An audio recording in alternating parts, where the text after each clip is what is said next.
The room went silent. Everyone could feel it, something enormous was being hidden from the American people. And in that moment, one voice stepped forward, ready to tear the truth out of the shadows. That voice was Congresswoman Jasmine Crockett.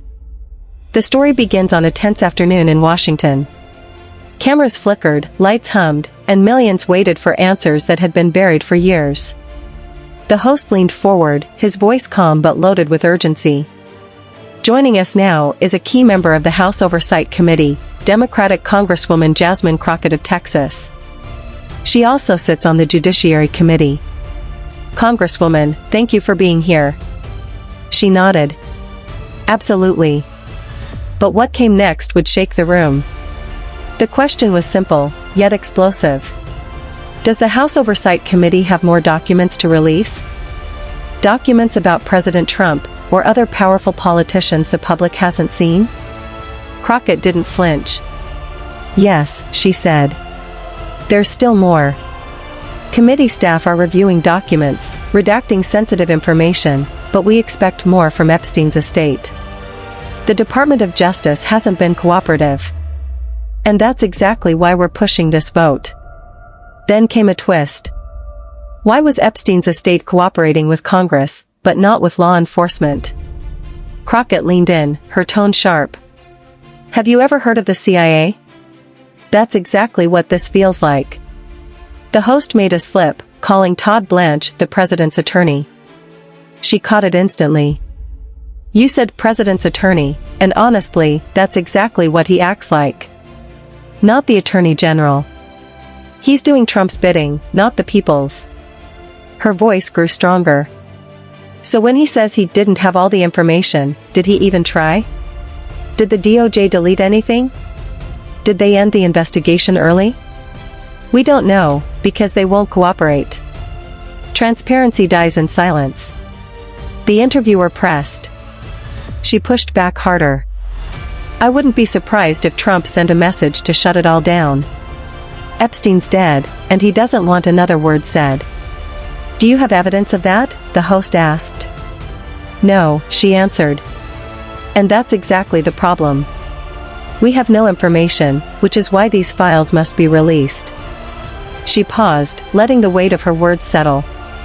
Look, if people still want to support someone who might have been a pedophile or who covered for them, that's on them. But they should at least know the truth about the devil they're choosing.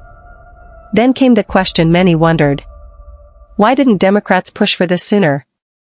Crockett explained calmly. There was active litigation. Ghislaine Maxwell was still fighting appeals. Biden and Harris weren't campaigning on scandals, they were campaigning on affordability, helping families, lowering costs. You don't release everything in the middle of an active case, she said. But now? The survivors were begging for the truth. Still, they refused to release their own lists, out of fear. Crockett's voice softened. These women face threats. Their families are endangered. People don't believe them. If they came forward with names, MAGA extremists would attack them. They want law enforcement records, not political finger-pointing. She added something personal. I get death threats. I pay for my own security. It's dangerous to be on the other side of this president. The interview shifted toward politics, power, and the future of the Senate. Crockett didn't hold back. She questioned Schumer's recent strategy. She admitted she might run for Senate, depending on polling results coming soon. If I can't expand the electorate, she said, I won't run. Would she support Schumer if she won? I'd listen to all candidates, she said. The conversation drifted to AOC possibly running. That's up to New York, Crockett said. But this moment demands fighters, not just Democrats, but Democrats ready for this fight.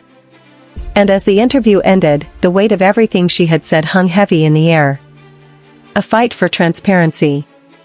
A battle against silence. A government showdown over truth, power, and justice. Congresswoman Jasmine Crockett, the host said, thank you for your time. She nodded once more. Absolutely.